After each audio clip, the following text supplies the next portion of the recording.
Good evening, everyone, and welcome.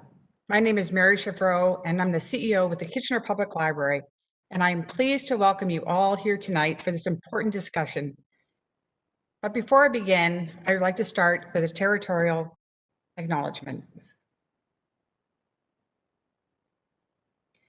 As we gather, we are reminded that the library and the University of Waterloo are situated on land that is a traditional home of the Haudenosaunee, the Anishinaabe, and the Neutral people. We recognize and deeply appreciate their historic connection to this place. We also recognize the contributions Indigenous peoples have made in shaping and strengthening this community. We are grateful for the opportunity to meet here and reaffirm our collective commitment to make the promise and challenge of truth and reconciliation real within our community. If you are joining us today and you are not Indigenous, we encourage you to think about the first inhabitants of this place where you are living and how you can embrace the role of listener and learner as you learn about matters involving land and reconciliation. We invite you to visit our website at kpl.org to find links to assist you with your reconciliation journey. This is going to be such an interesting night. And we know as parents and attendees tonight, you have questions and concerns. Registration for this evening on a late summer August evening has surpassed 600. We thank you for being here. And just to cover a few housekeeping items before we get started, to change the layout of the screen in this video chat, hover over the gray button in the top right-hand corner of the video screen. If you have questions for our speaker, please direct questions to all panelists using the Q&A panel on the right-hand side of your screen. If you are having technical difficulties, feel free to message the host directly. And finally, this event will be recorded and uploaded on the official UW YouTube channel after this event. Kitchener Library is open and here to support our students. Whether you're back in the library browsing for books or entertainment at school or staying online, we are ready and able to support families. We continue to offer enhanced children's, tween, and teen services through digital platforms and live events, such as virtual programming opportunities for teens and adapted literacy programs for preschoolers and children heading back to school. Additionally, in the fall, we will be supporting teachers and homeschooling parents with virtual library tours and author visits to complement at-home and in-class learning. Over the past few months, we've discovered a lot of how to adapt our services to virtual programs, that parents and kids are eager to connect with library programmers and each other, despite the obvious hurdles of social distancing and an abundance of screen time. By keeping our programs personal, engaging, and especially fun, we've been able to provide positive engagement with all of our customers. For tonight's event, we prepared a book list that you can reference, books about our children's self-esteem, stress, mental health, and learning supports. So just visit kpl.org, 85 Queen page, and you'll find a reading list there. And we are absolutely thrilled to be a partner and support tonight's very important conversation. I had the pleasure of attending an early preparatory meeting a couple of weeks ago and heard some of the topics that the professors will be sharing with you and their experience and expertise on and talking about tonight. Whether you have a little one entering JK or a high school senior that hopes and dreams and constant adjustments for the year ahead, I know tonight's panel will be helpful to parents. And at this time, I would like to introduce tonight's moderator and pass it over to her. Sheila Egger is a professor of classical studies and has been at the University of Waterloo since 1987. She specializes in ancient history, especially the era of Cleopatra, and also works in the area of peaceful conflict resolution. She became Dean of Arts in July of 2019 and has been on a roller coaster ever since. Sheila, thank you so much for your ongoing partnership between University of Waterloo and Kitchener Public Library. Whether these lectures were taking place in our theater to a full house or now online with 600 residents from anywhere and everywhere, we are very happy to support the important work and discussions that your university does on current events affecting our community. Welcome, Sheila. Many thanks, Mary. And speaking for myself and also on behalf of UW, I'd also like to express my appreciation, the support of the Kitchener Public Library, and my excitement over our continuing partnership. As you say, it does look a little different tonight than it did a year ago, but it is still a robust relationship, and I'm looking forward to it continuing. So welcome everybody to our first KPL UW community lecture of the season and our first online lecture of this forum. Will our kids be all right? You know, it's clearly a topic that is front and center for many, many people, which is evidenced by the turnout for tonight's event. So we've pulled together a panel of experts who will be addressing the concerns that we all share about the well-being, both physical and mental, of our young people, and providing us with a deeper understanding of the issues that may help in guiding our decision-making. So with us tonight are Professor Janice Aurini, Professor Dylan Brown, Professor Christina Llewellyn. Now, Professor Aurini from UW's Department of Sociology and Legal Studies is an expert in the field of education and schooling, with particular interests in inequality and at-risk youth. Her research projects have explored the interactions of family, parenting, technology, social stratification, and inequality as they relate to education. Professor Brown, who's in the psychology department, is a clinical psychologist who specializes in the area of trauma and other adverse experiences and their impact on psychological development. He employs what he calls a family systems lens in order to understand how stress, adversity, and hardship disrupt life for entire families and across generations. And Professor Llewellyn from the Social Development Studies program at Renison University College is also an expert in the area of education, especially the history and sociology of education, teachers and teaching, restorative approaches to education, and democratic theory in schooling. Now, we're going to begin the evening with asking each of our three speakers in turn to say a few words about their own area of expertise as it relates to tonight's topic. And we'll then move into some general discussion and a Q&A session.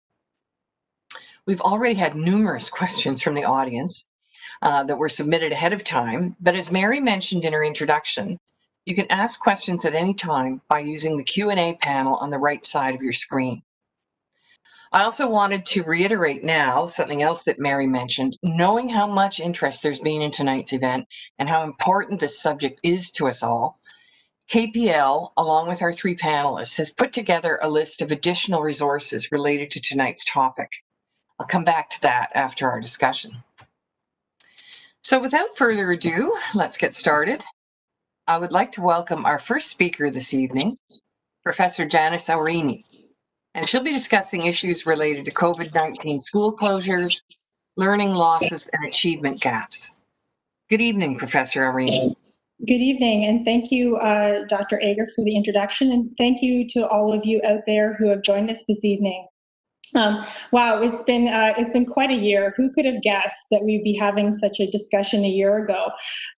This pandemic has affected over 90% of the world's student population. And at the height of the pandemic, over 190 countries closed schools at some point. Canada, of course, was no exception. And by September, most children across Canada will have been out of school for 5.5 months. Perhaps longer if there's a second wave, or as many educational leaders are predicting, at least some children remain home for at least part of the upcoming school year. Now, when schools initially closed in April, May, school boards across the country pulled together some form of remote learning at home. but with quite evident, speaking to various educational leaders across the country, is that home learning varied quite widely from no tech options, so perhaps distributing workbooks to students, to tech options. But I think more concerning is that learning at home varied not just in terms of school board to school board, in some cases classroom to classroom. And I think equally concerning is that teachers started to report losing contact with a sizable portion of their students as the weeks dragged on into months. And of course, in many parts of the country, we were closed for the remainder of the school year. So as both a researcher and a parent of two children, my two children are starting grades 4 and 7 in September. I've been grappling with a lot of questions about whether meaningful learning actually happened between March and June, what happened to children's skills, will kids be ready for the upcoming school year? And certainly relatedly, I and many others, many other researchers have been asking questions about whether achievement gaps that were already present before COVID-19 school closures have actually grown. So I'll provide a little bit of context to frame some of my concerns.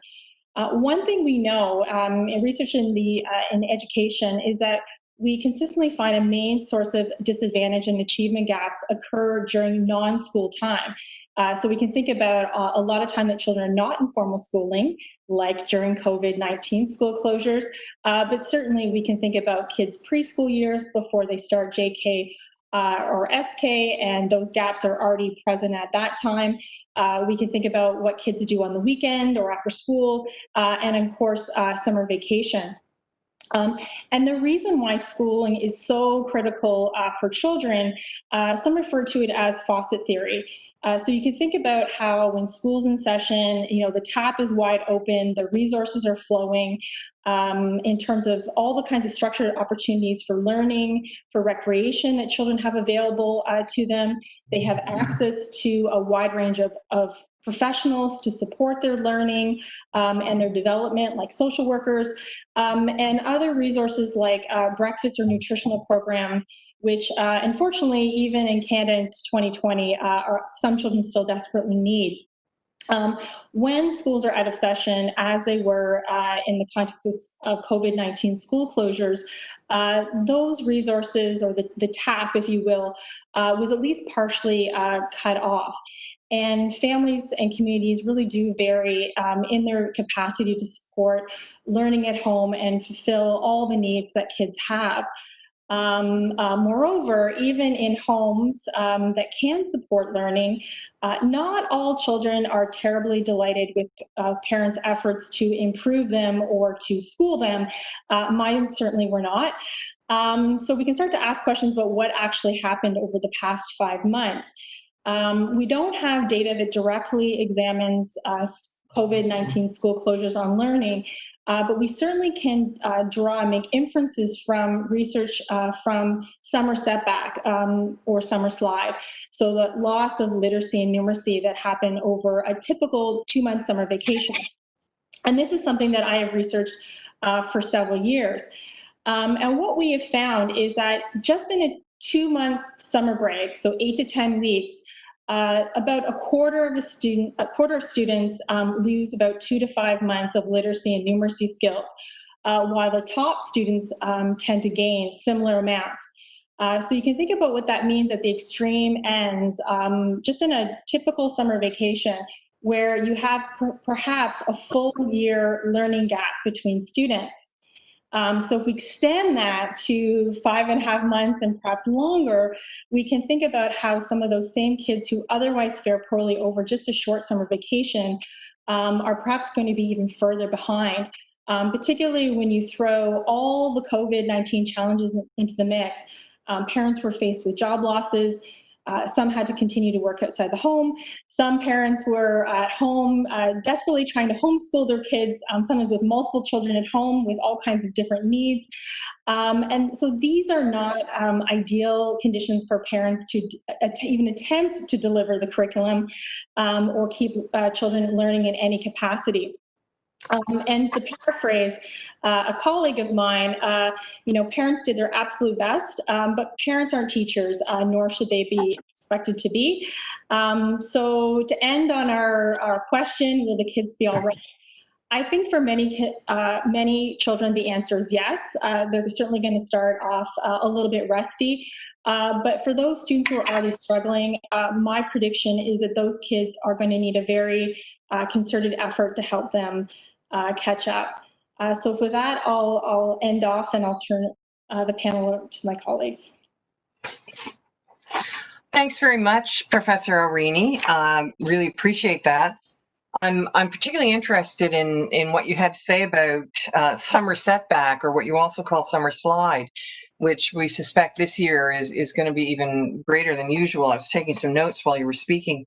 And I have to say, I can't recall my own elementary and high school days well enough to remember clearly, but I certainly do remember what it was like to go back to university each fall, feeling as though at least of my hard-earned knowledge had fragmented and was gone with the wind, which was particularly challenging when you're trying to study ancient Greek. So I'm very aware of that particular phenomenon. I would like to move on now to our second speaker tonight, Professor Dylan Brown, who will be talking with us about the disruption of COVID-19 and the impact of that disruption. So yes, thanks for the opportunity to be here, and thanks to KPL. What a tremendous community resource we have in Kitchener. So first, I want to normalize the stress and the worry and the anxiety that everyone is feeling about our children right now. You know, this is an unprecedented situation. So of course, we're all very fearful and apprehensive about our children's futures, and it's because we love them so very much.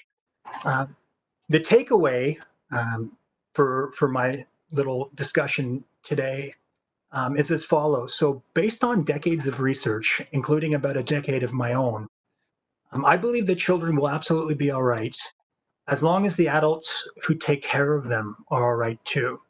So I'll say that just one more time. I believe that children will absolutely be all right as long as the adults who take care of them are all right too. And so why is this? Well, it has to do with the fact that there are multiple interacting influences on children at any given point in time. And as the old proverb goes, you know, when a door closes, a window is opened, offsetting challenges in other areas. So while it's been a remarkably disruptive time for children and families, children are still able to harness and cultivate those types of experiences that are important for development. So like school closures and social distancing, you know, those represent real big challenges. And parents have been so creative in cultivating new opportunities to promote learning and mental health. What is happening is working. And those are important strategies that people are employing at home. So this kind of complex interplay between risk and health promotion makes my job as a researcher and as a psychologist challenging, but it's simultaneously the very phenomenon that makes children so resilient, that is adaptable in the face of adversity. So what can parents do? I have 3 suggestions, and I'll repeat them as I kind of go into a little more detail, but I'll say them first. So number 1, first and foremost, is to take care of yourselves without guilt. Parents need to be mentally healthy in order for families to be mentally healthy, and children need their families. Secondly, it would be to promote emotionally supportive interactions at home, and, you know, put simply, that's to talk about feelings, talk about all the things that are going on that are scary and frightening and challenging. And lastly, get help if needed. You know, you can reach out to a psychologist. There's a lot of telehealth happening right now, and it's available. So right now, I'm actually going to move to a slide, I think, that's going to be put up. This is based on a model that I recently published in the journal American Psychologist with my colleagues Mark Wade and Heather Prime in Toronto. So in order to understand how children are going to be okay, we first need to consider how difficulties have been arising during COVID-19. This is what's called a cascade model, a developmental cascade, whereby upstream influences, in this case, the social disruption associated with COVID, impact children by interrupting the positive environments that they usually experience on a day-to-day basis, especially family relationships. Of course, the tone of family relationships are going to be influenced by caregiver mental health. So in the work that I do, I find that when children are struggling, it's more intractable and more challenging when other members of the family are also having mental health difficulties. This is what the family perspective is. So maybe just as a bit of a thought exercise, our viewers might think of a time over the last 5 months when COVID-related events had an impact on their psychological well-being, and how this showed up in family relationships where they were, maybe less supportive and less patient than normal. If we want to offset the influences of the pandemic on children, there's nothing more important that we can do than caregivers focusing on their own mental health and fostering emotionally supportive communication in the family. And I'll describe that in a little more detail in just a moment. So in terms of quick tips, caregivers, parents, you do something every day to support your own mental health. This might be a 10-minute walk or exercise or an inspirational reading in the morning or the evening or prayer and meditation. Whatever it was that was working for you before the pandemic, continue doing that and carve out that little bit of time every day to do it. And don't feel guilty about it. It will be for the best for everyone. And now with kids, this is where the first part leads into the second part. Take at least 10 minutes each day to talk about feelings with your children, including validating and supporting the emotional distress that is coming up around September and back to school. So for example, you might say something like, it makes sense that you're worried about going or not going back to school this year because it's going to be so different, and because your friends are doing something else, and because you're worried about the virus. And I want you to know, no matter what, I'll be there to support you and we'll be doing it together. So there are two components to that, what I just did there. The first is validating the emotional experience that the child is having, and in this case, kind of apprehension or fear as to what September in the fall is going to look like. And the second is meeting the need or providing support, saying that you're going to be doing it together. The kids aren't going to be alone. We're going to be doing it as a family. And the last piece I wanted to just put out there is to get help. If things are getting to a point where you or your partner or your children seem to not be coping, you can reach out for help. There are many providers in the region doing telehealth. A simple Google search will show you many of these providers. And even better, this can be something that you even do preemptively. If you start to feel like things are kind of going down that road, you can do this in a preventative fashion. So I'm going to stop there for now and turn it back over to my colleagues. And I'm really looking forward to additional questions from our viewers.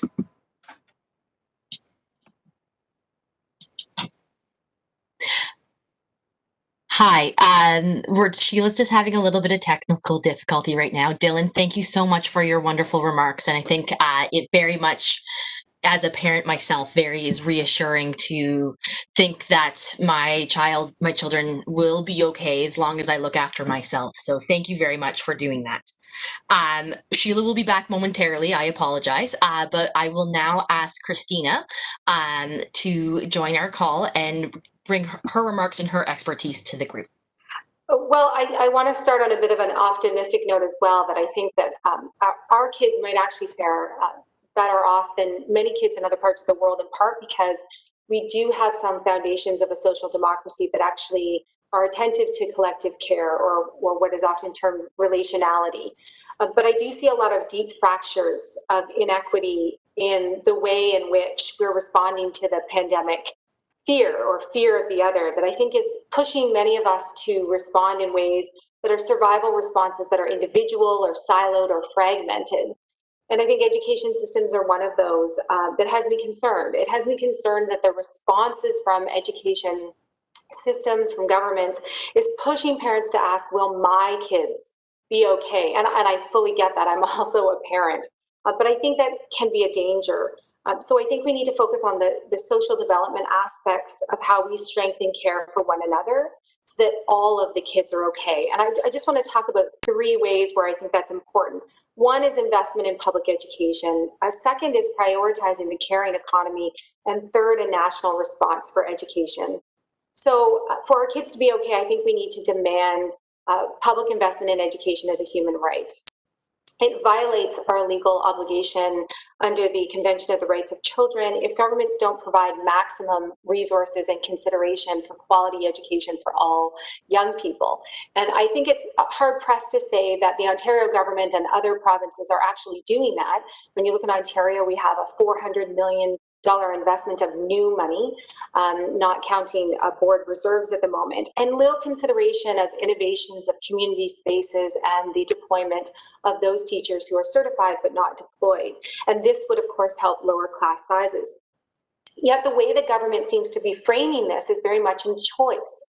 And so I think choice has long been used as a fallacy that masks privatization of education. And we know that low-income families, disproportionately racialized families, do not have the same kind of choices outside of our public systems. It's overwhelmingly the wealthy and the white who are able to turn to what are referred to now as pandemic pods, or we're seeing with private schooling. And across the country, we're seeing an approximately 20% increase in private school enrollment. It's not really a surprise that in Alberta, where they already have charter schools, there's an increase of 30%, and it's also the province that spends the least per student public school funding during COVID. And so I don't think remote learning also really challenges that inequity. We know that some conservative governments, but also private companies, have really wanted an online learning platform for a long time, yet we don't have that infrastructure when you think of 40% of rural households and 25% of Indigenous households who don't have access to a high-speed internet. And that's not to mention the 15%, or some say 1 in 5 families in Ontario, for example, who are living in poverty. And again, we need to be attentive to those students with special needs. The percentages vary with respect to that, but it's approximately 15% in elementary, up to 25% plus in the secondary school sector. And so we need to ask ourselves whether remote learning provides the educational supports and technology and other supplies that students need in order to be successful.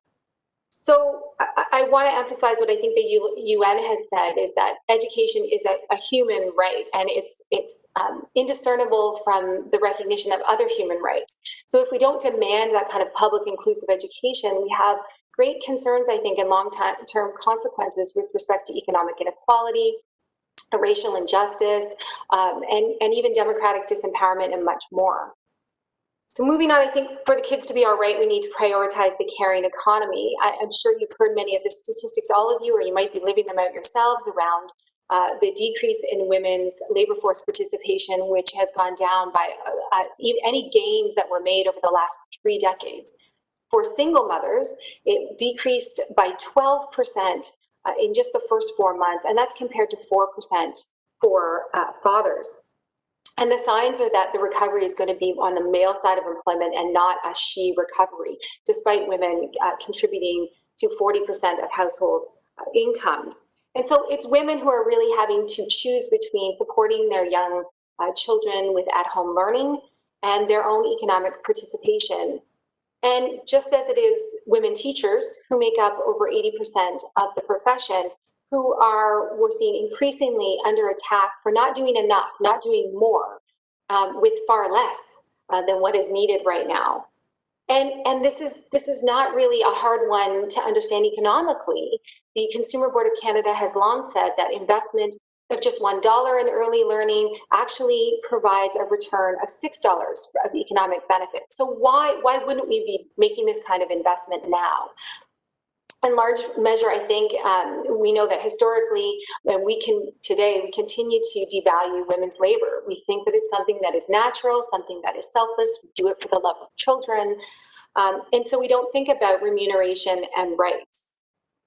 Yet the Atkinson Foundation recently came out with a really great way of thinking about this. They issued a report in which they said if 30 to 50% of our roads and bridges were collapsing, then we would consider that a crisis. but we don't see that there is a collapse in social infrastructure, particularly hard on women, that we consider a crisis. So we need to prioritize that if the children are going to be okay. Otherwise, we will be seeing exacerbated learning loss. We will be seeing housing and food insecurity. We will be seeing family stress and parental violence even, and mental health concerns. And so I would end by saying that I think my third point is that the kids will be okay if we actually have a national plan for education. Countries like Denmark have actually been quite successful with their school returns, in part because they had diverse stakeholders having a national conversation. And of course, our Constitution has the laws governing education to the provinces and the territories, except for on reserve First Nations education. But that doesn't mean that the federal government does not play a role. In fact, since the 1970s, the federal government has entered into a number of partnerships, for example, around bilingualism. That's why we have such successful French immersion schools, but also on multiculturalism. And they usually interject or develop these kind of agreements around education for two reasons. One is when there's a pressing social need in the national interest. And the second is when provinces do not have the equal ability to pay for such programs. I can't see how this isn't that moment in which we need to protect the viability of public education systems that are actually world-renowned. And we can do this in much the same way that we protect our public health system when we transfer funds to the provinces. So I think this national plan needs to include direct money for equitable schooling. It also needs to include about the caring economy, universal childcare. Again, there is historical precedent. During World War II, there were agreements that set up rapid day nurseries so that women could participate on the war front, on the home front, I should say. And I would say that in addition, we need to think about parental leave and sick leave. We also need to think about basic income and other infrastructure necessities. We can't expect all children to be able to learn if they don't have the basic necessities. This is particularly the case when we think about First Nations communities that are still on boil water advisories. How can we expect those young people to be learning in those kind of conditions? And federal funding, I just want to add, I don't think means control. It means providing the communities with what they need in order to respond to what is and may be a longer term crisis for young people. So will the kids be all right? I think, sadly, the answer depends right now on survival of the richest, which is quite troubling. But I would say that I think that we can all not only survive, but thrive in the long term if we're thinking about our social infrastructure, about social development in ways that are relational and in ways that are attentive to collective care. Thanks so much, Professor Llewellyn. First of all, before I go on, I want to apologize for the technical issue there. I don't know why I always feel obscurely responsible when my computer fails to cooperate. So I'm sorry I missed the end of Professor Brown's remarks and the beginning of Professor Llewellyn's. I did hear enough, though, to get the gist of what Professor Llewellyn had to say. And I just wanted to say to you that I realize that what we're focusing on this evening is children and access to education and the peripherals of education, not just the academics under COVID. But what you've had to say around inequities in that access and our underfunding of the caring economy in general, I think, I feel like that resonates very powerfully and very sadly with what we saw of the disastrous impact that COVID has had on long-term people in long-term care homes. So I think this is all part of the same picture. So thank you very much to all three of our panelists for giving us this sense of their expertise and their thoughts. We're now going to move into the Q&A portion of the evening. And how this is going to work is that I will initially be inviting a specific panelist to respond to a given question, but I'm also encouraging all three of them to leap in and contribute as they wish. So I'll get you all, three of you, to turn on your cameras now. if you haven't already. And just wave your hand at me or find some other means of getting my attention to let me know if you want to add something to a particular conversation. For our audience, please remember you can submit a question at any time by using the Q&A panel on the right side of your WebEx screen. Tonight's subject has drawn enormous interest from the community. We've said that several times. So we already have numerous questions that were submitted ahead of time. And to get the ball rolling, we're going to start with some of those, and then we'll start incorporating questions from the live feed. So I am going to begin to do that. And my first question, and I'm going to be nice to our speakers, and say who it is I want to address the question before I read the question, actually, rather than after I read the question. So I'm just going to address this first one to Professor Aurini. And this is a question that came in saying students may have trouble catching up after distance learning. Mm-hmm. How do we support them and get them up to speed? Yeah, well, I would just say I would certainly echo many of the things that Christina talked about earlier. Certainly, those children are going to need additional support. There's so many unknowns going into the school year in terms of, will we continue? Will there be a second wave? Will we be back at learning at home within a few months? There's a lot of sort of moving balls up in the air. And of course, at this point, teachers and schools are still trying to navigate just even the logistics of getting kids back in school. However, we do need to do something.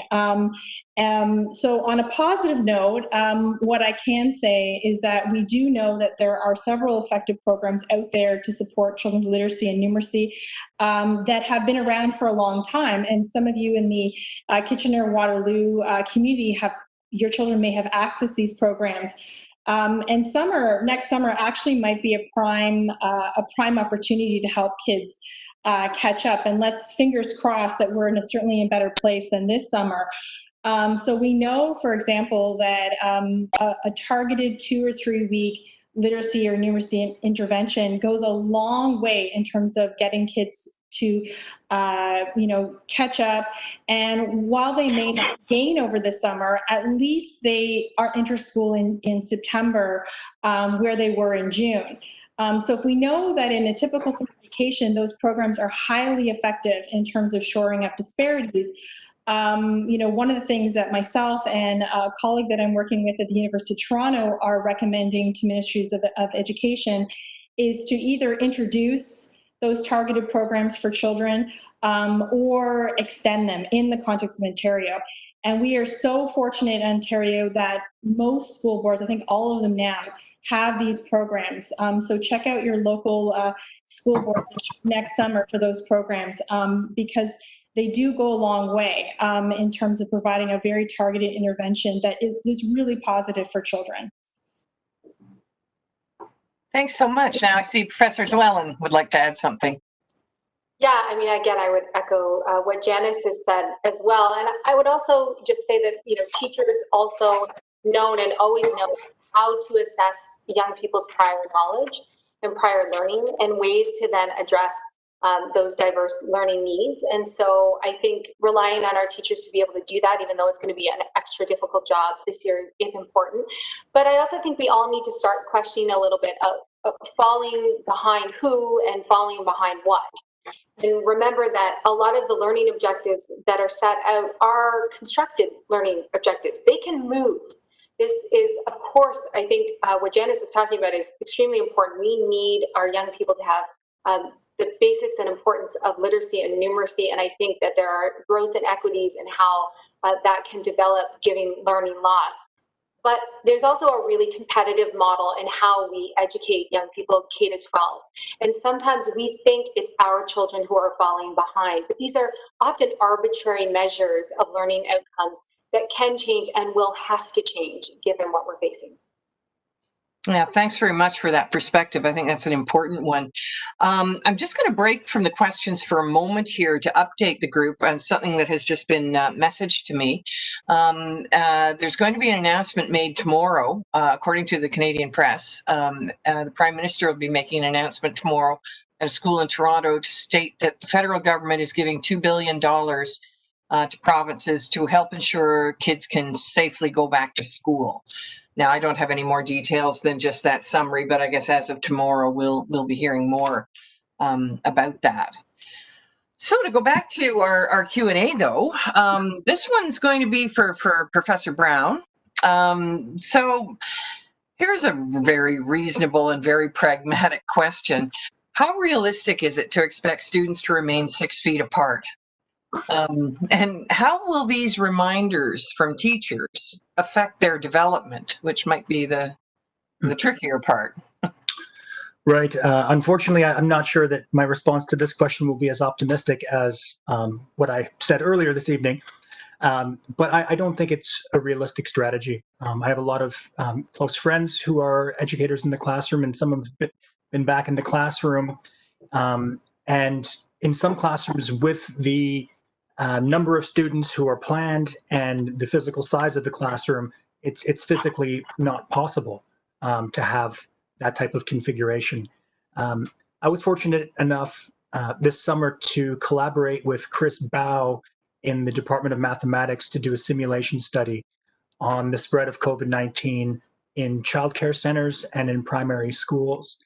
And what we found from this simulation was kind of common sense and really dovetails with what a lot of parents and educators are worried about, and that is that the proposed classroom sizes will result in a 5 to 8-fold increase in the spread of COVID-19 compared to some smaller alternative sizes that we were doing in the model. That study is available, open access. So yeah, I think it's a bit of a challenge. You know, we saw what happened with the TDSB and the province in terms of rejecting their plan. I think reminders to be 6 meters apart are likely to be disruptive, and I have such faith and I'm amazed by the educators in this province, and I know that they'll figure it out in some way or the other. But unfortunately, I think what the province is presently asking educators to do is next to impossible. Thank you. Yeah, certainly underlines the challenges that that we're facing. So my next question then is for Professor Llewellyn. Excuse me. Children will continue to have limitations to extracurricular activities like sports or arts programming or field trips. Wondering what sort of effect that may have on students. It's a very important question, because I think we do focus on the academics, and there's a real push across the country about this notion of back to basics. And for many people, back to basics means only literacy and numeracy. And unfortunately, I think when you're talking about the whole child and the well-being of children, they need engagement in many other ways. So educators and health professionals have all said for the youngest children, for example, that play and recess are all extremely important. And it's true for the older children in schools that they need that experiential learning, they need inquiry-based learning, they need arts and creative expression, they need sports and physical education. And so some provinces have said that those, some aspects of those are going to remain. And again, that has a lot to do with community transmission.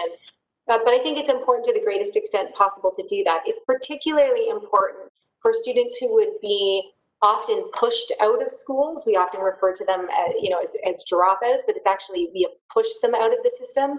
And so their ability to engage means that we have tapped into their passion, that we have allowed for learning to be more applicable and meaningful in a really holistic way. And so if we do not preserve some of those aspects like art and physical education, then I think we are actually doing a real disservice to all children, but particularly to those who are more marginalized.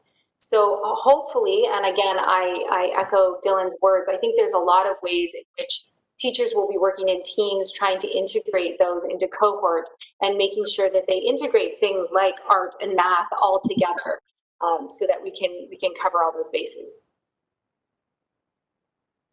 you. I think yes, Professor Arini. Hi there. Yeah, I'll just I want to follow up with Christina's point.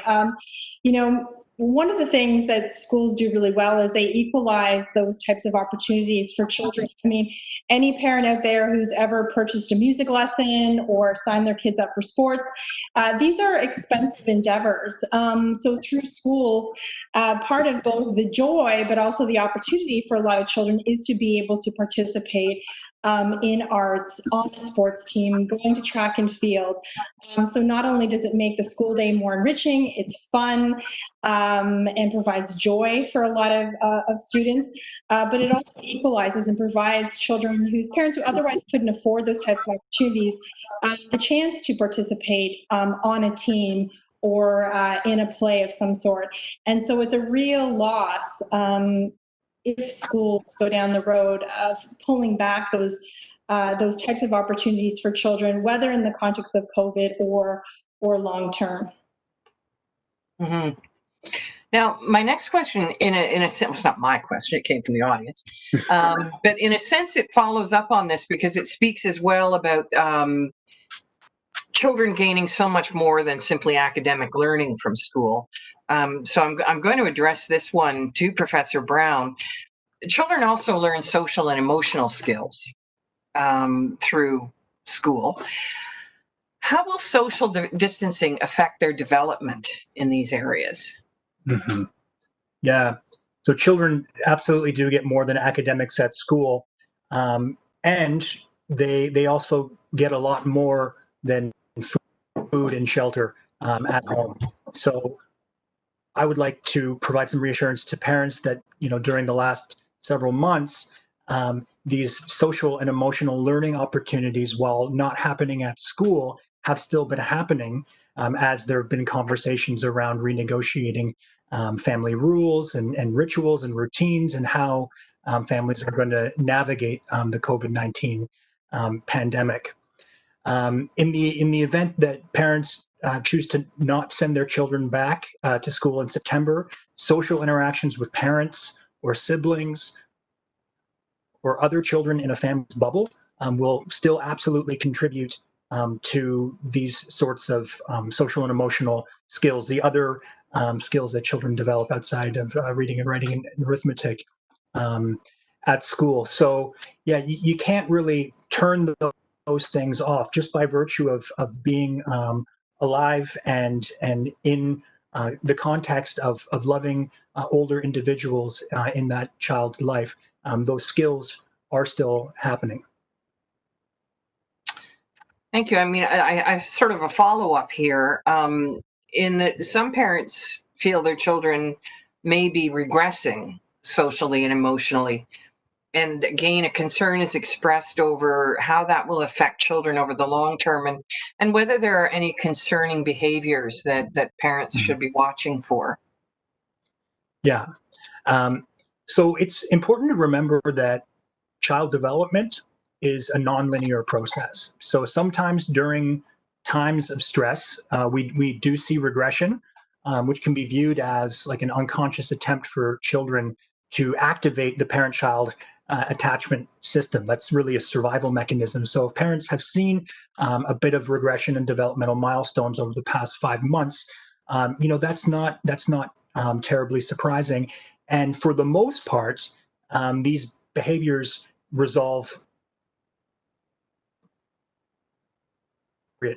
caregiving. If the behaviors last more than a few weeks, or if we're into a few months, then it would probably be a good idea to reach out for professional help. The same would be said if kids start engaging in some certain types of behaviors that might be part of that developmental regression. So, for example, engaging in self-harm, or if a child is repeatedly banging his or her head off a surface or something like that. So, if it's a safety-related behavior, I would say reach out sooner rather than later. But if it's you know, a what I would call a benign developmental regression, something that's usually going to go away, and that might be like asking for tuck-ins at bedtime when that has not been part of the routine pre-COVID. that's probably okay, and that will likely go away over time. Thank you. Just going to skip to a question for Professor Aurini. What and how should we consider preparing our children? Sorry. How can we prepare our children for a possible second wave of COVID in our communities?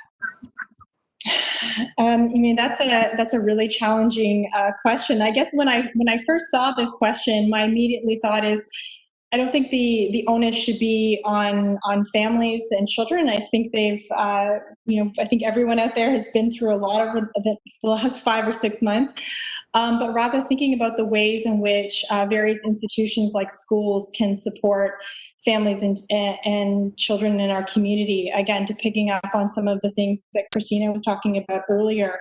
So, for example, when we look at surveys from parents over how they experienced remote learning or learning at home over the 3 months at the end of the school year, what was sort of very evident from everyone's responses is that parents want their teachers to be available to them during the school day, or to their children during the school day.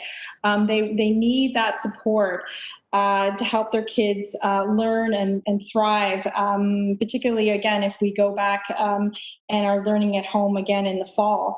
And so they want feedback, they want that support from their educators. So finding ways to go about doing that. So, you think about what happened in the first few weeks, again, to pick up on some of the things that Christina was talking about earlier, is that private schools didn't miss a beat. Within a week, those kids were online full days from 9 to 3 every day. I'm not suggesting that was ideal. It was probably a little bit much, but they continue to have active, engaging learning experiences very, very rapidly. And again, we have to keep in mind that private schools can take a lot for granted. Those kids would have had lots of devices. Those kids probably had access to sufficient Wi-Fi. And those children also did not have the kind of disparities. We're not sort of struggling with, food insecurity or other kinds of challenges that other families in the public system might have been grappling with. So again, we can take a lot of that for granted when you're talking about kids who are advantaged enough to go into a private school. However, I think, again, we've had 5 months to prepare. We know now that this is possible. And I'm not suggesting that we build bunkers in our backyards or anything like that. But I think preparation is key, and having the tools in place and not to be caught so flat-footed should we go into a second wave of COVID is really sort of key. We'll certainly have some experience that we can draw on, put it that way. Absolutely. Stock up on toilet paper and everything. Yes, I was caught up in that particular wave. So I want to move on and start bringing in some questions that have been posted live from tonight's audience. And I just want to remind participants that you can just use that Q&A chat, or Q&A, excuse me, not the chat, to add questions that we can respond to. And I think that I might ask Professor Llewellyn to address this, but of course, as they come in, I think all of us, all of us, I'm not an experienced person on this, but all of you can respond probably to these. So this question asks, how can I help my child who is in high school stay encouraged and connected to online learning? He lost interest in the middle of it while learning from home. Thank you. That is a very good question. It is. My young people so my children are not in high school, but they not only lost interest, but they resisted my support of their online learning, which Janice has spoken about already, which seems to have been a fairly common experience. I think a lot of it was that preparation of what the online learning was about. A lot of online learning was worksheets. We know there's been a lot of progress made over the decades around the kind of effective teaching strategies, and worksheets just aren't those effective. So worksheets seem meaningless. They seem like busy work for a lot of young people. They seem disconnected to their lives. They seem like they're just, it's just something they have to fill out to get a grade. And so when there's that kind of disconnection to how it's going to be applicable to their lives, then you're definitely going to get young people being less responsive. Now, I also think we have to be really prepared to understand that this was the beginning of a global pandemic that we had never seen before. And it was okay for young people to be disconnected. I think, in fact, that there might have been many ways in which it was a response that was very necessary for their families, depending on their circumstances. But I would say that coming up with ways in which, and I think teachers are very good at this, and they'll have, again, more preparation if we do go back into full-time remote teaching, but they're very good at this in the classroom, of building those connections and those relationships with the young people to understand what is their passion and what connects to them about the learning. And so by doing that, they can construct community-based projects. They can construct more meaningful application of learning, so it isn't just worksheets. And those are the learning experiences we all remember, and the teachers that we all remember. And I would echo what Janice says about connection. I would disagree with the idea of synchronous learning being the way we just build connection, but I would agree exactly with what Janice is saying, that connection is about feedback. Connection is about having a teacher who you know has a stake in your learning. Connection is about having connection with your peers and learning with them through dialogue, and ways that you can work collaboratively. So if those experiences can continue to happen, then we'll have greater engagement of young people in their learning. Thank you. I think too, what you had to say about it's entirely normal and natural that we would have expected them to lose interest in it and have trouble adjusting. I think we also need to say on the behalf of teachers that it was entirely normal and natural not to be able to produce off the top of their heads the most perfectly developed online learning experience that ever existed. Everyone is working very hard at all levels to achieve that. And I think no one should feel guilty for not having been able to do that from the very beginning. So we have more questions coming in, and I think this next one looks to me like a question perhaps that I would suggest Professor Brown take a stab at, and that is, how will mask wearing, let me try that one again, mask wearing affect our children's emotional intelligence and confidence, in that they won't be able to see their teachers smile or facial expressions? Yes, so there absolutely is a lot of research demonstrating that children learn about emotions and intentions and meaning by looking at facial features. So it would follow that there might be some disruption in that normative process taking place as a result of masking. However, most of that research has been done in the context of children and their parents. So children and their parents at home are likely not wearing masks. So it's not like we're eradicating faces from the context of child development. So I think that will still be taking place. And while we might expect somewhat of a delay as a result of not being able to see the whole face in those early years, depending on the policies of the school and how things end up looking, I don't think it's going to be completely problematic because of the things I just mentioned.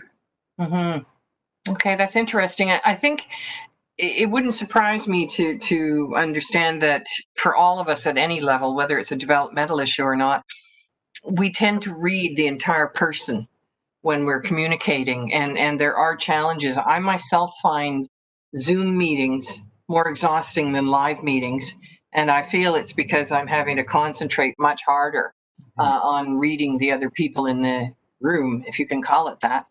Yeah. I'm going to ask Professor Arini maybe to think about this one. And that is someone who's asking for thoughts that you might have on the quadmester idea for high school. And this individual says, I'm concerned about the massively condensed subject matter, particularly senior courses like calculus, etc. And wondering if there are any thoughts on teacher preparedness for this setup and students coping with it. Wow, I wish I did have some expertise in this area. I'm going to actually turn it to my my fellow panelists to see if they can share their thoughts on this, because I'll just be speculating at this point. Beyond the fact that it sounds terrifying? No. Yeah, so do any of you have any thoughts around that idea of this highly concentrated and condensed teaching, what that would benefits or drawbacks?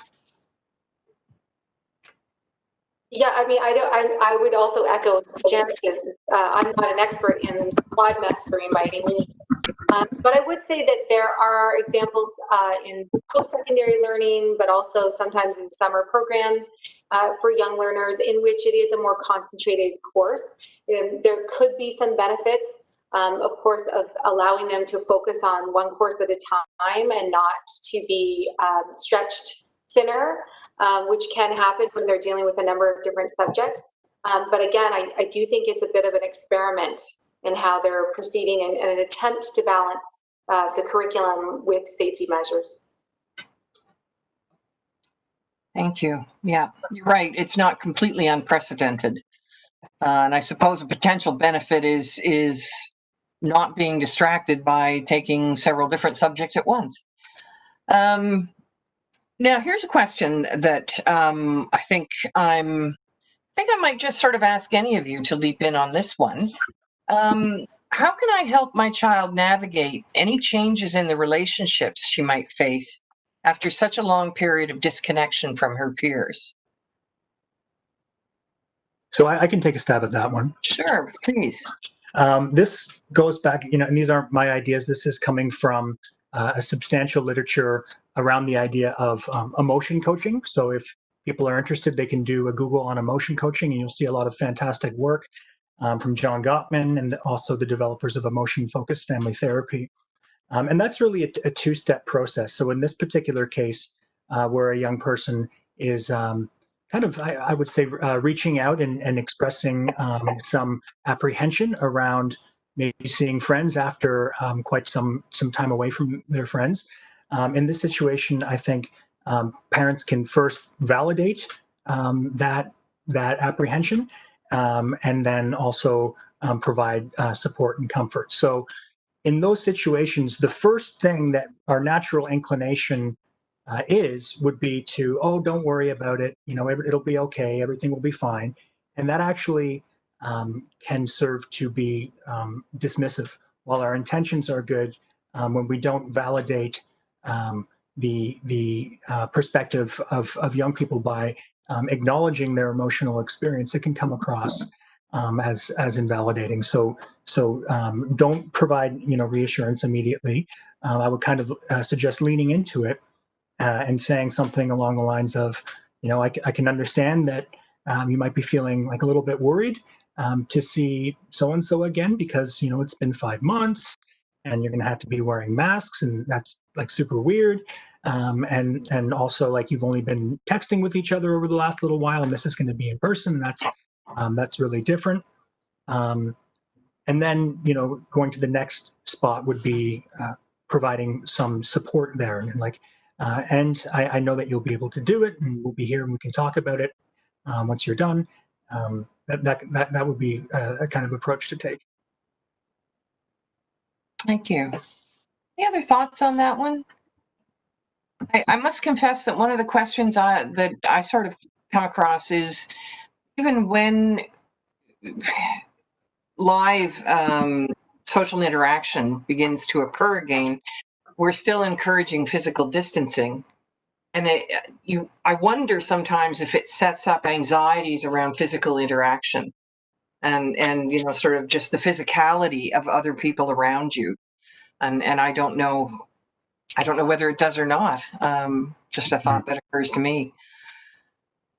Yeah, I think it does. And in this particular situation, with regard to that question, the caregiver or the parent might even, think about, I wouldn't call it role playing because that's so not cool, but kind of going through what that situation might look like and reinforcing the importance of naming feelings. It's like, oh yeah, this is kind of awkward. It's been a long time, as opposed to just avoiding that emotion. Mm-hmm. Mm-hmm. Yeah, Professor Llewellyn. If I can pick up on that too, and just from sort of a bit of a historical perspective as well, we tend to think and want to characterize in sort of modern times that childhood is somehow carefree and innocent, and that children should and don't have worries or anxieties. And in actual fact, childhood has never been free from anxiety and worry. Particularly for the most vulnerable children. It's something we've constructed as an expectation of what childhood should be, free of worry. But I kind of would echo what Dylan is saying, and we'll use those tips with my own children's worries around their peers for sure.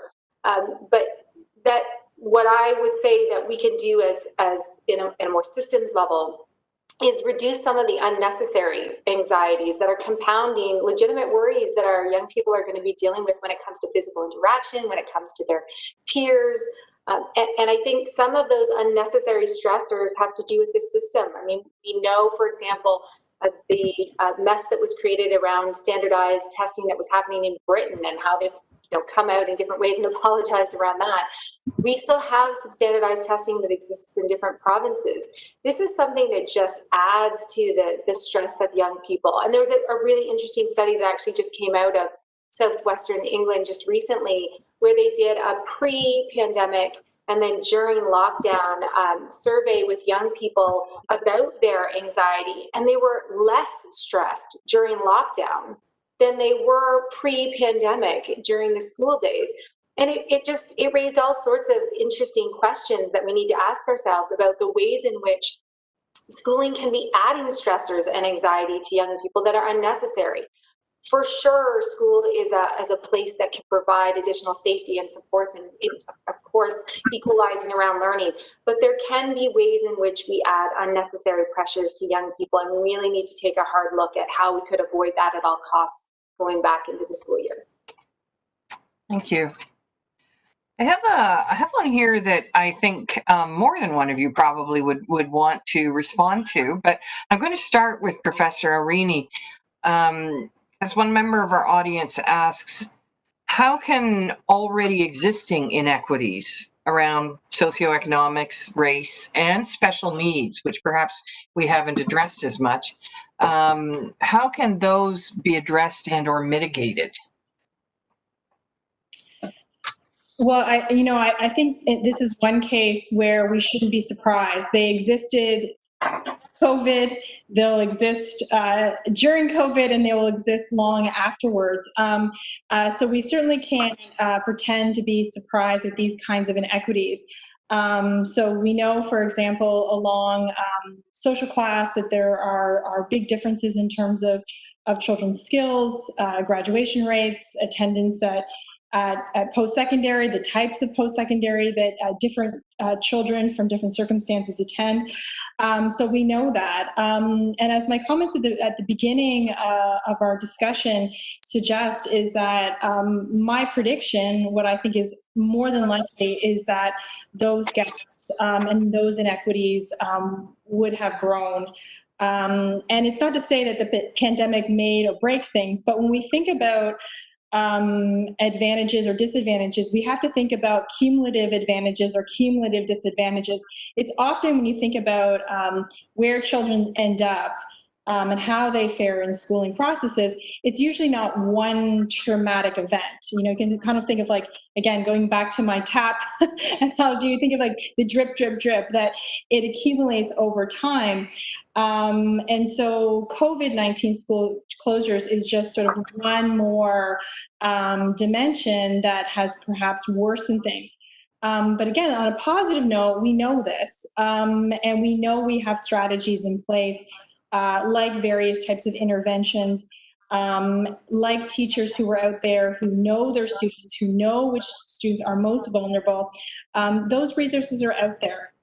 And so the question is how do we activate them, and how do we get those resources that kids need, both as we transition back to schooling and hopefully transition into a post-COVID-19 world. Fingers crossed. Yes, definitely. Yes. Yes, Professor Llewellyn. One of the red flags, I'm not an expert in special education, but one of the red flags I'm hearing from my special education colleagues that we should be mindful of is around the cohorting. There's some concern that in an attempt to provide additional supports for students with special needs, that we may actually seek to segregate or cohort those particular students. And that will really end up turning the clock back on all the progress we've made around inclusive classrooms and education. And in some ways, I think school boards are feeling like this is a necessity because of the lack of educational assistants and those with expertise in the schools, given what's going on. And so it's just a red flag that I think we need to be mindful of as a community, especially of those parents with special needs, that that is not the approach that's happening within the schools when they return.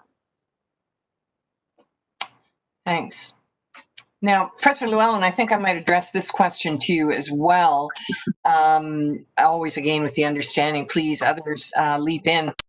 High schoolers with, quote, individual education plans were poorly supported during the COVID period. Those plans were based on a classroom setting, and how can they be applied to the new scheme of part-time school and or remote learning? Yeah, again, it's a very good question, and it has everything to do with the kind of supports that are put in place. So I would raise the red flag about the segregation, but I would also say that there are some innovative measures that school boards I've heard are taking in which they're providing supports, drop-in supports that happen in person for that connection with teachers, where you can allow for physical distancing, but that will allow for additional supports for certain learners. I think that that's a great method when you're doing the 50% in, 50% out. But I also think it means hiring more teachers who can provide those individual supports to young people. And we haven't seen the funds that allows that to happen. Mm-hmm. Mm-hmm. Okay, now here is one that, because all three of you are university professors, I think I'm going to actually take this into your world of lived experience and ask any or all of you to respond. We've been mostly looking at, I would say, elementary and high school experience, but we have a question here. Can you comment on university students, either in first year or upper years, debating whether to return to campus and potentially missing out on important social interactions? And I throw the floor open on that one. Yeah, it's a tough question. Carrying what we were just talking about forward, in the event that particular university students are having difficulties or have been identified with an individualized education plan in high school, then I would definitely recommend reaching out and talking to accessibility offices at the institution that the student will be attending, that the young person will be attending. In terms of the decision on whether or not to go to campus, I don't think that there is a right way or a wrong way. I mean, there are certainly some interesting horror stories around campuses in the United States that have already opened. I would say begin with the conversation and, open up the floor, have the discussion about the pros and the cons, and then also, I sound a bit like a broken record, but then get into the emotion and to the feelings about that decision. Of course, on the one hand, there probably is a lot of fear or apprehension around missing out on a critical socialization experience. Of course, a young person wouldn't put it the way that I just did, FOMO or whatever. And on the other hand, there is this real concern about COVID-19, and frankly, no adults or politicians or anyone really knows what's going to happen come the fall.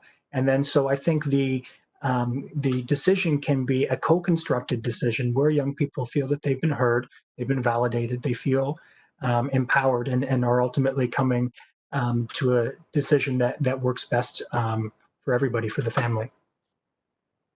I have to say, in terms of feeling like you're missing out on something, oddly, with the isolation imposed by COVID, I haven't really felt like I'm missing out on anything because I actually know what everybody else is doing. They're all doing the same thing I'm doing. So it's not as though they're all having a party and I'm not invited. Mm-hmm. I feel better when I think that way. So I choose to think that. Now, Professor Llewellyn, yes. Well, and I don't know if I hope it's reassuring for those who are entering university for the first time and their families. But I have to say that professors were also working really hard on a lot of those questions and issues to ensure that the experience is as flexible and responsive and welcoming as possible.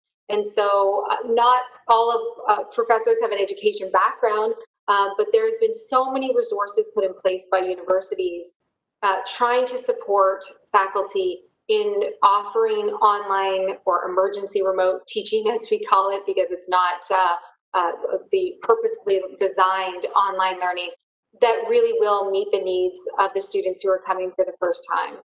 So I see all of that effort taking place behind the scenes, and I hope that's somewhat reassuring. Thank you. Yes. Yes, Professor Arini, please. I'll just weigh in. I just see these very questions about whether or not to return. I mean, thousands of parents across Ontario, perhaps across Canada, are making the very difficult decision to send their children back for in-person schooling or to continue with some kind of remote learning in the fall. And I can say for myself, my husband and I waited till literally the last second to fill out that form because there was pros and cons on either side. And I know just as a professor that I normally teach the Social 101 class, and I will certainly miss those in-person social interactions. I really get a kick out of my 101 students, and so I feel for them. I feel for them entering a very different learning environment than we otherwise would provide them. So I don't have the answer. I think whatever families choose to do, they're going to make the best decision for their children and their families. But I certainly empathize because I am there. Actually, I haven't been there. I am there, and questioning my decision every day. So. Well, and I think I could add, as dean of a faculty at UW, and speak on behalf of my fellow deans as well, that we so regret the necessity to have to do this. That it made us very sad that we couldn't have live convocation. It makes us sad that we can't be welcoming the students the way we would want to in the coming year. And we're doing everything we can, but we realize it isn't a substitute. And I do think, especially for the students coming into first year, because that excitement is never going to be the same. And that is difficult. And I guess I would fall back on saying everybody understands that, and a lot of people are feeling it right along with you. So certainly. Here is a question that I think, again, might be for Professor Llewellyn. But again, the others speak to it as well, please. How can we account for emotional labor on women and how this can affect our children's growth during this time? Yeah, as I said in some of my remarks, I think that is a critical aspect that we did not pay attention to pre-pandemic, but is incredibly exacerbated post-pandemic. And so that has everything to do with the way that we construct women's labor as typically unpaid, that it's taken for granted, again, that it doesn't deserve remuneration and rights. And I would again take Dylan's advice to heart when it comes to women's work and the labor that they're doing, and trying in whatever ways possible to carve out time for self-care. But of course, that also has to be complemented by structural change. It is beyond time for us to be having universal childcare. It is beyond time for us to be focusing on a proper remuneration for those who do the care work, whether it be healthcare, elder care, child care. And so that labor continues to be taken for granted. I think that we need to particularly push back on what is happening in conversations around teachers with various governments and the attack on teachers right now. And I see no other way as a historian of women teachers, as part of what I do, to see it as an ongoing attack, again, on women. Women do comprise over 80% of the profession, and we make lots of assumptions about what we expect of women teachers and what they should give of themselves during this time. And the expectations are almost impossible right now of what we expect of teachers, and the kind of construction we have around what they've been doing, for example, since schools closed, which is working very hard, stressing, preparing. They're also caring for their own children. And, you know, many educators are in the situation where they're deciding whether their own children can go back and return to school, while at the same time they have ever-changing directives about whether they'll be in an actual school environment or teaching online or 50-50, and they have their own childcare needs. You know, this is a large number of people in which this is affecting. So I would say that one thing that's a positive note around that is there continues to be a greater outcry and attention to that need to support women and childcare and women workers as educators. And I see that there's a lot more collective activism and pushing back around those attacks. And to me, that's part of the good news story. I would just echo Dr. Llewellyn's comments. And while the expectations on teachers are insurmountable, the same can be said, you know, of course, about families. And this comes down to the way we vote and the elected representatives that we support, because the issues are so big, they're so systemic, and they're really at that level of policy and organization that is required. Thank you. Yes. Now, we have just a couple of minutes left. So what I'm going to do is toss out a question that may allow us to end on a slightly lighter note. And again, this is going to be for all three of you. Are you able to think of any ways in which the pandemic may have had some positive effects for some children and their families? I'll give you precisely 5 seconds to think.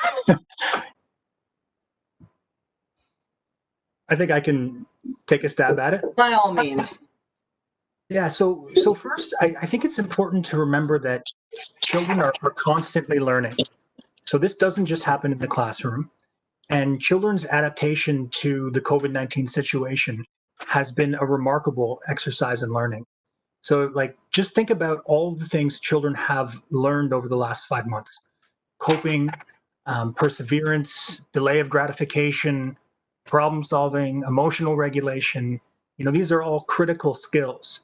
And going into the fall, for parents who choose to keep their children at home, there is no shortage of learning opportunity, which can be complemented, of course, by virtual learning.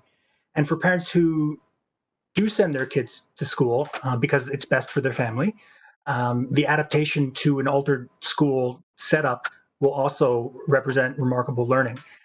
So, you know, we can view the whole situation of COVID-19 as a unprecedented stressor, and at the same time, it is a remarkable opportunity for learning. And I would encourage families to have conversations around, you know, what are some of the things that we're learning about life and about each other during this COVID-19 season.